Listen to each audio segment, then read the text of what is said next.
Now, let me segue that into my educational purpose of this question you see on your screen. Is the PBC offering the money or Showtime? Now I'm going to give you business, best videos, and everybody else watching live and living color. Hey, YSM, if you're still here. No, Nito and Rachel, if you're still here, I want to tell you something. The viewership. Oh, I know I'm in competition. I know I'm in competition this morning. It ain't nothing personal, it's just business. But the viewership is increasing exponentially. I got merchandise I'm working on. So don't be surprised when you see the word exponentially written on one of my shirts, all right? Now,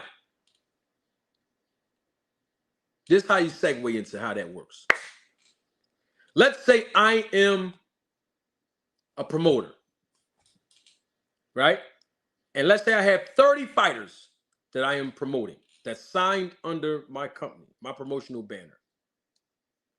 And let's just hypothetically say that there's a network called Showtime, and they produce boxing.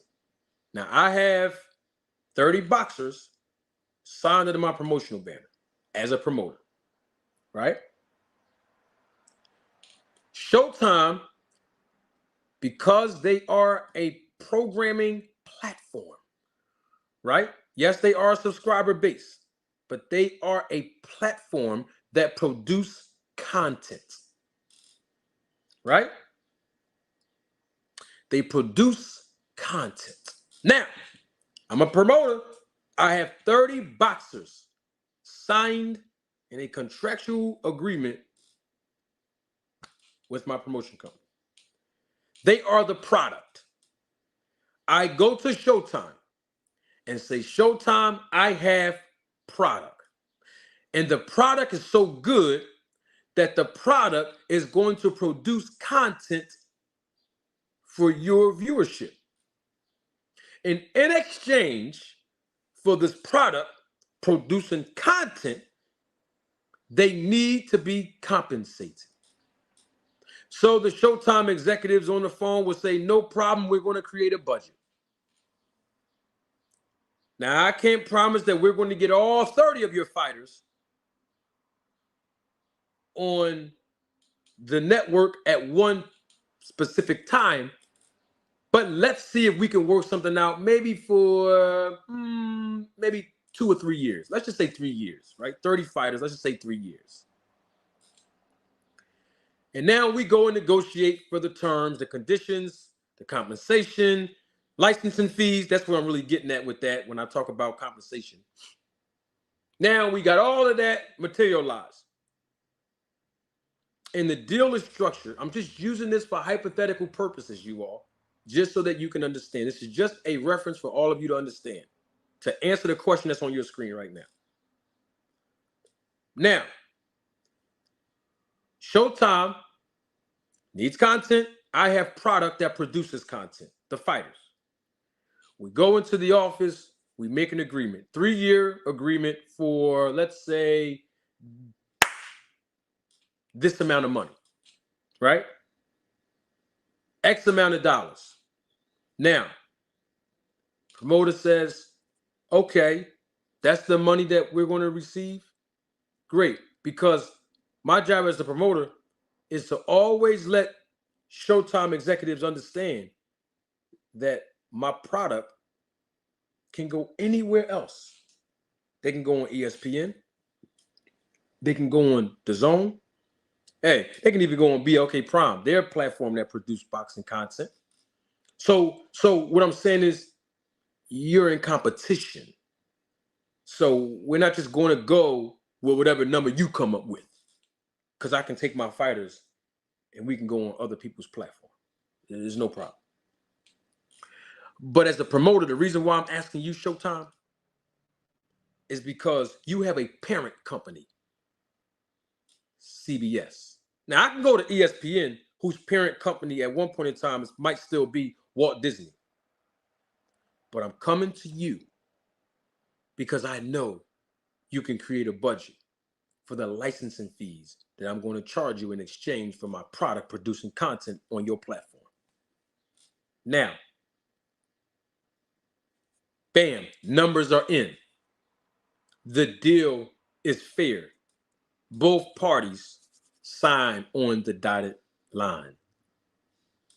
So to answer your question, Best Videos, and anybody else that wanted to know this, the promoter, because they have the promoter, me in this example, I'm the promoter who has 30 fighters signed in a contractual agreement with my company, right?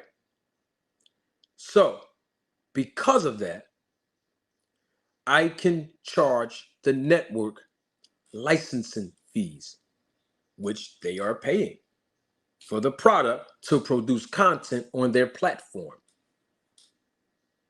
Let's say for 3 years.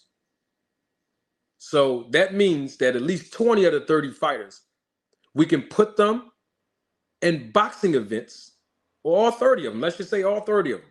I just say 30 of them. All 30 of the fighters that I represent, we can put them in boxing matches throughout the entire 3-year term. Remember, boxing is not it's not 80 games. Like you got to go to like 80 games like the NBA, MLB, football, NFL have 17 games. It's not like that. It's not like every single week or twice a week. It's not like that. But we can build on 3 years of solid content because we have the good product that's going to produce that content fighting either each other or other opponents. Bottom line is we're killing 2 birds with 1 stone. We're giving the exposure to the fighters that signed to my my promotion company, and we're building their resume at the same time, and they're getting paid. So really 3 stones. And the reason why I didn't say getting paid first, because we already know professionals get paid when they fight. I didn't have to say that. So we're building up the fighters to reach a certain plateau, and at the same time, we're giving them the exposure to be introduced to an audience that's going to be consistently buying into the product. So to answer the question about is the PBC offering the money or Showtime? No, Showtime has paid the licensing fees for the product to produce content. But the promotion company is paying the fighters directly. Want to know why I can say that? Because just because one fighter have one deal with a promotion company does not necessarily mean that that deal is the same for another fighter. Case in point, we're hearing that Canelo Alvarez signed a 3-fight or at least a multi-fight deal with PBC worth $100 million. Well, we don't know if Terrence bought Crawford. We do know he signed a multi-fight deal with PBC, but we don't know if it's for $100 million. So just because a fighter signed to a promotional company does not necessarily mean all of the terms are the same with regards to compensation. Because you have 4-round fighters, you have 8-round fighters, you have 10-round fighters, you have, I forgot 6. You got 6-round fighters. So you got 4-round fighters, 6-round fighters, 8-round fighters, 10-round fighters, 12-round fighters, and they all get paid differently, as you can imagine, right? So I just want to make sure I answer the question. The bottom line is, Best Videos and whoever else, is that the money is there because of the budget. And I wish Rick Glazer or anybody else challenged me on this. ESPN's budget is not as large as Showtime's. That is a guaranteed fact. Showtime has a larger budget that they create for boxing than ESPN does. That's a fact. Now, somebody's going to say, man, Jamarty, that's not true. Oh, okay, no problem. Let's use Tank Davis and Devin Haney as an example.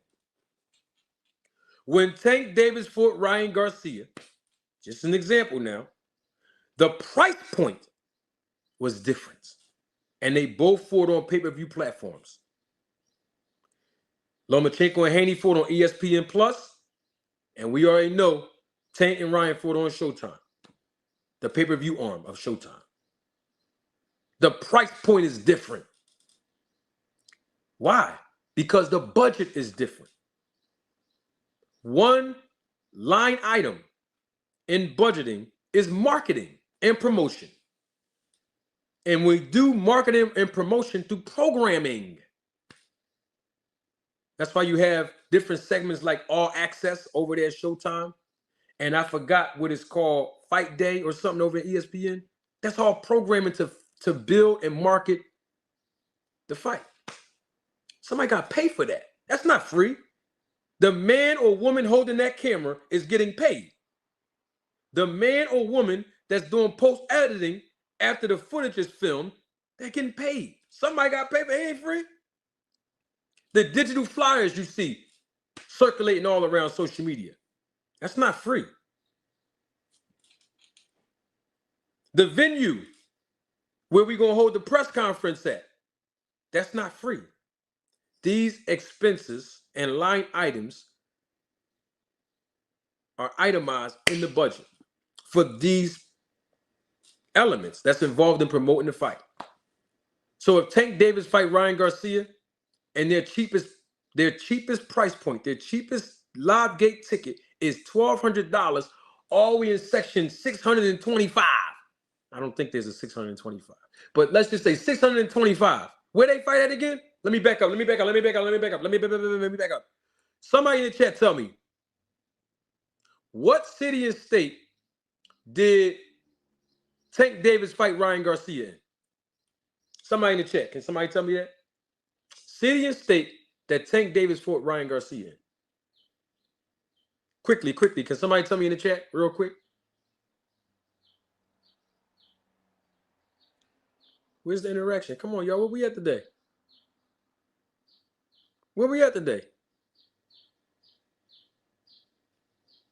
Can somebody engage with me in the chat?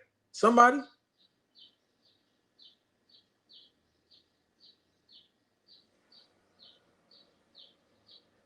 Ryan Garcia, Tank Davis. What city and state did they fight in? It was in April, a couple months ago. Ryan Garcia, Tank Davis. All right, I see 3 people in the chat. 4 people says Vegas. Is that true? Was it in Vegas? Ryan Garcia, Tank Davis. Was that in Vegas? Okay, people in the chat is saying it happened in Vegas. Great. Can somebody in the chat now tell me what city and state did Lomachenko fight Devin Haney in?